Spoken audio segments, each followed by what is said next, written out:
कि दीवारों दर में सर लगने लगा है, दगाबाजी भी हुनर लगने लगा है। जिसे तुम खूबसूरत कह रहे हो मुझे तो उससे डर लगने लगा है। Johar everyone, welcome to our daily series में the middle class diary. This is Souvik. तो भाई सुबह सुबह अपन निकल जाते हैं ग्राउंड के लिए और वहाँ जाने के बाद सबसे मिलते हैं। फिर क्या था, मिशन पीस ठीक करो में लग जाते हैं।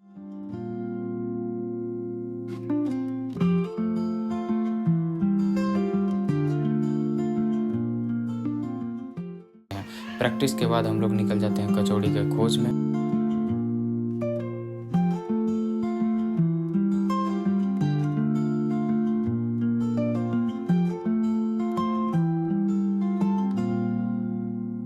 वापस आते ही हम निकल जाते हैं क्लासेस के लिए। उसके बाद शाम में फिर ग्राउंड का दर्शन करते हैं, बट हाफ मैच में तूफान और बारिश आ जाता है। फिर क्या, सब जान बचा के भागता है। तो आज के लिए इतना ही। आपको मिलते हैं मेरे नेक्स्ट वीडियो में। सी यू सून।